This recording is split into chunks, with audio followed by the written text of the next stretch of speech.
Guys, welcome po sa Encourage 888. So, ang mensaheng ito ay para sa entertainment at personal na reflection lamang. So, gamitin lamang yung mensaheng tutugma sa iyong situation.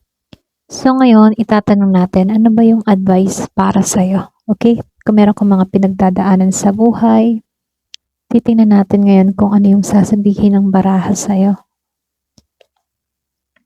Give it the message. So, bago yan, kukuha muna tayo ng isang angel number. Give it the message.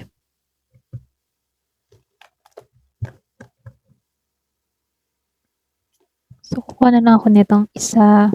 Tapos dito, kukuha tayo ng 10. Ano yung advice para sa'yo?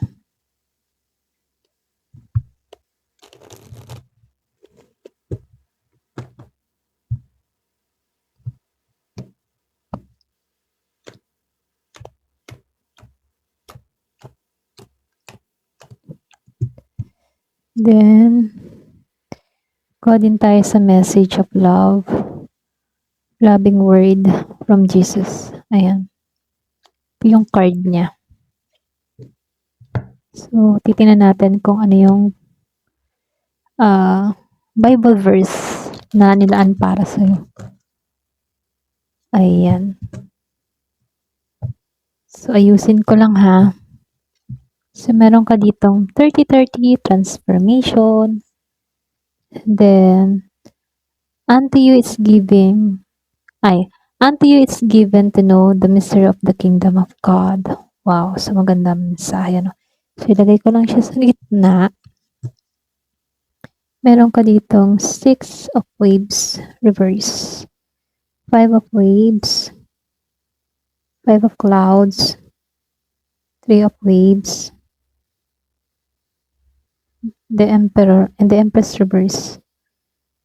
Yan, so mamaya ko na lang, bilisan ko na lang,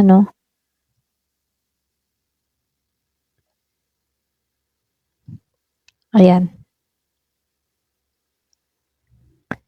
So, dito, ito yung mensahe sa'yo ng angel number 30-30. Embrace transformation. Your future is bright as you evolve and grow. Para bang pinapayuhan ka dito na huwag kang matakot. Okay? Huwag kang matakot sa mga pagbabago. May mga bagay kasi na kailangan bitawan upang magkaroon ng puwang, okay, sa mas magandang opportunity. So, yung pagbabago kasi na pinagdadaanan mo ngayon, ito yung bahagi ng iyong paglago. Okay? Kaya dito, embrace mo lang yung transformation. So, dito, lumabas itong Bible verse, Mark 4:11. Unto you is given to know that mystery of the kingdom of God. Kumbaga, para bang pinapaalala dito ng verse na magtiwala ka sa Diyos. Maring hindi mo pa maunawaan yung lahat na nangyayari sa buhay mo. Ngunit alam mo yun, parating kasi yung tamang timing, tamang panahon na magiging malinaw din. Kumbaga, magiging malinaw din yung mga dahilan kung bakit sinubok ka. Okay? Sa bawat pagsubok ng buhay, para bang binibigyan ka dito ng lakas ng loob na kayanin to, okay? Para bang binibigyan ka dito ng talino na kahit sinusubok ka, magiging maayos din ang lahat. Ayun. So, dito, sa 6 of, 6 of waves. Para siyang, yung bang kumbaga sa tarot ay wands, 6 of wands. So, nakikitaan ko dito, nakalagay kasi dito, belong. Para bang may pakaramdam ka na yung iba sa inyo, hindi ka nabibilang kasi naka-reverse siya eh. Or may mga relasyon na hindi pareho gaya ng dati, ganon. May pakaramdam kang ganon na parang nagbabago yung kapartner mo, parang iba na siya, parang hindi ka na belong sa kanya, parang gano'n. Pero gano'n pa man ano, yung advice kasi dito, huwag mo kasing ipilit yung connection na hindi na healthy. Kasi ikaw lang din yung magsa-sacrifice. Kumbaga, harapin mo yung mga taong tunay na tanggap ka, maging sa kaibigan mo, family mo, or maging relasyon. Kumbaga, hanapin mo, okay? Hanapin mo yung mga taong ganon. Yung taong sumusuporta talaga sa'yo ng buo. Okay? So, dito, lumabas itong si Five of Waves. Kumbaga, flow around adversity. Yung iba sa inyo, ano, kahit may mga balakid, wag mong labanan. Kumbaga, magiging flexible kasi kapag humahanap ka ng ibang paraan. Alam mo yon, yung minsan, yung bang tipo na, yung bang tipo na, di ba, may mga humahadlang kasi harapin mo to, okay, itong mga humahadlang na to. Kasi, after mong malampasan yung mga hadlang na yan yung susi ng tagumpay eh. Bakit? Kasi tumatag ka dyan sa mga hadlang, mga pagsubok na iyan sa buhay. Kumbaga sinasabihan ka dito, huwag ka matakot. Kung makikita mo naman ano, yung isda, ang dami-daming humaharang sa daanan niya. Pero nag-iiwasan naman eh kapag padaan ka na dito. Oh. Kumbaga dito, parang sinasabi dito na madami man yung mga pagsubok na yan, pero may liwanag yan, okay? Makakalusot ka din dyan. So dito, Five of Clouds, kung makikita mo naman yung clouds, para bang marami talagang ulap, ano. Yung iba sa inyo pwedeng itong ulap na ito ay parang maibaba, yung para bang masisimbolo natin sa isip natin, ano. Para bang yung iba sa inyo marami kang iniisip, maraming kang emosyon. Kaya lang dito, pinapayuhan ka dito na need mo rin magpahinga. Okay? Alagaan mo yung mental health mo. Huwag mong akuin yung lahat ng problema na mag-isa. Okay? Dito, sa Three of Waves, dive deeper. Dive deeper. Ayan, pasensya kung nautal ako, no? Kumbaga, sinasabihan ka dito. Yung mga sitwasyon kasi na nangyayari sa buhay mo, huwag mo lang tingnan yung ibabaw, ano. Minsan, kailangan din natin na sumisid. Alam mo yun? Kumbaga, kilalanin yung tunay mong nararamdaman. Okay? Kung halimbawa may mga issue ka or meron ka mga kinakaharap na problema, kailangan mong alamin kung ano ba yung ugat, bakit nagkaganito yon, bakit ganito yung kinahinatnan, okay? Mas makikilala mo kasi dito yung sarili mo, lalo. Pag lalo kang lumalim, okay? Kumbaga, no, huwag ka lang basta-basta dito tumingin kung ano yung nakikita. Kailangan alamin kung ano yung punot dulo. Ganon. Para bang ganon siya. So, dito, no, lumabas itong The Empress Reverse. Yung iba sa inyo, unahin mo na yung sarili mo. Para bang sinasabihan ka dito, huwag ka laging puro pagbibigay sa iba. Kasi yung iba sa inyo, napapabayaan mo na yung sarili mo.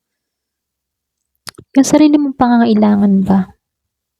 Kumbaga sinasabihan ka dito, maglaan ka naman sa sarili mo. Mag-self-love ka naman. Mag-self-care ka naman. Ganun. Hindi mo kailangang available ka sa lahat. Hindi mo kailangang ibigay lahat-lahat. Para bang sinasabihan ka dito, magtira ka naman sa sarili mo. Ayun.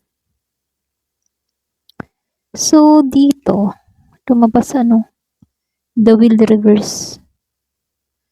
The cycle of regeneration. Naka-reverse siya. Pakiramdam mo mabagal yung takbo ng plano.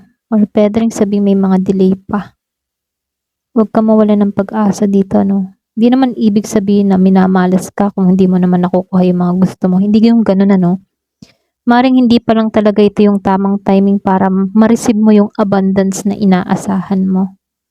Baga, sumabay ka lang sa agos or sa ikot. ng kapalaran. Kasi gano'n naman talaga eh, para din yung gulong ng palad.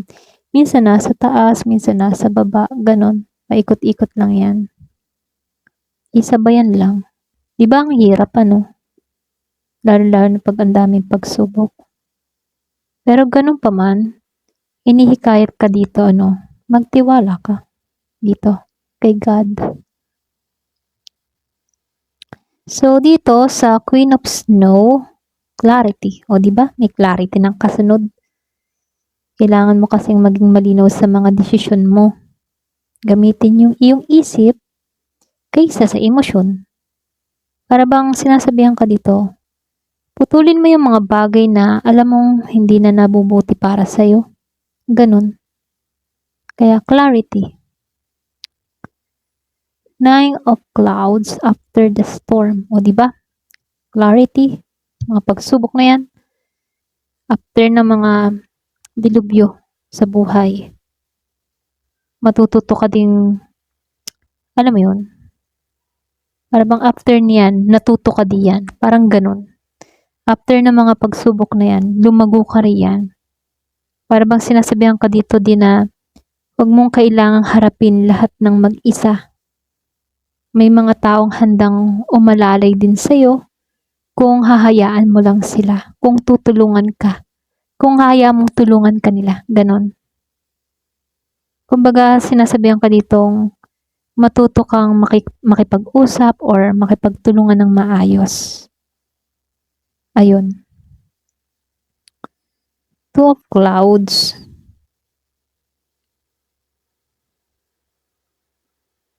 Kumbaga dito, no, sa dalawang ito, matatapos na yung mga mabibigat na yugto. Okay?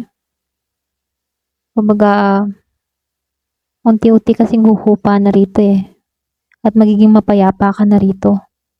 Para bang parating na yung payapang panahon sa'yo. Alam mo yun? Ganoon naman talaga, no? Kahit may mga pagsubok na dumarating, hindi naman palaging pagsubok. Darating at darating ang araw na mapapayapa din tayo sa lahat ng mga pagsubok na iyan. So, lumabas din ito. Tens of pounds reverse. Yung iba sa inyo, no? Para bang sinasabihan ka dito, huwag mong ibatay yung kaligayahan mo sa iba.